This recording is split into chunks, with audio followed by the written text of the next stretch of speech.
I found out my boyfriend cheated on me on a Wednesday night, and the worst part wasn't the betrayal. It was the way he smiled at me an hour later, like I'd never know. I swear that smile carved something dark and sharp inside my chest. I didn't scream. I didn't confront him. I didn't even cry. I just stared at the phone in my shaking hand, at the photos a friend had sent me, him in his car, kissing a blonde girl whose face I didn't recognize, and something in me went stone cold. You'd think heartbreak feels hot, like fire. Mine felt like ice water flooding my ribs. When he came home, humming, tossing his keys on the counter, calling me baby, like I wasn't living through the ugliest moment of my life, I knew one thing. If I reacted now, he'd win. If I stayed silent, he'd dig his own grave. So I swallowed everything. The shaking, the nausea, the urge to break every plate in the kitchen, and said, "Hey, how was your day?" He kissed my cheek with the same mouth he used on her. I didn't flinch. He never suspected a thing. The next morning, I woke up before him and stared at his sleeping face. People look peaceful when they're unconscious. He looked like a liar wearing a mask. I wanted to rip it off. Instead, I grabbed my gym bag. I hadn't touched that thing in months. But something in me snapped into place. A sense of direction, a hunger, a cold clarity I'd never felt before. If he was going to break me, then I'd rebuild myself into something he'd never reach again.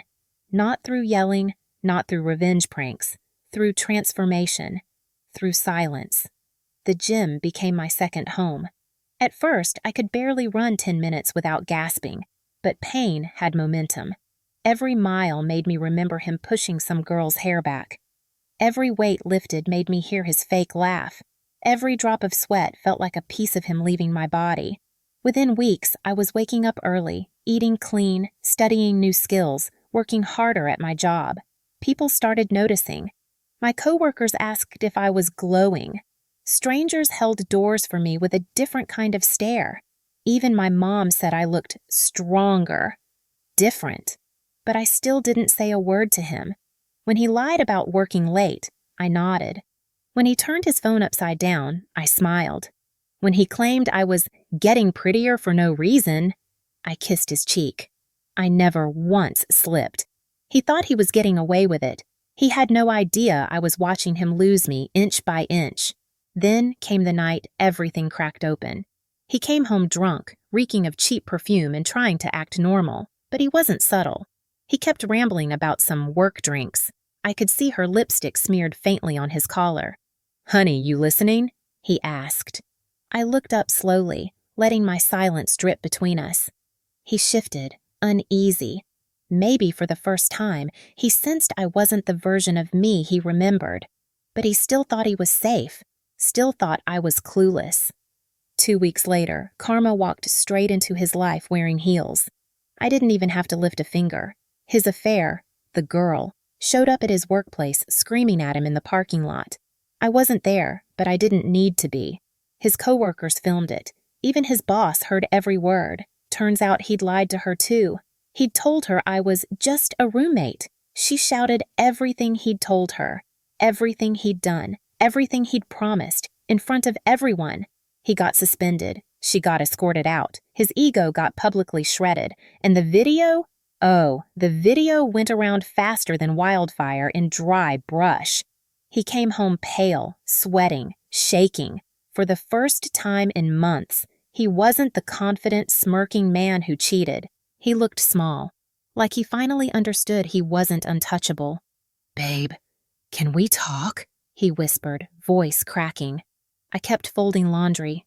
Calm, slow, silent. He sank onto the couch like his legs couldn't hold him. "She ruined everything," he said. "She lied about us. She twisted everything. I swear I didn't." I cut him off with a quiet, "I know." He froze. "What?"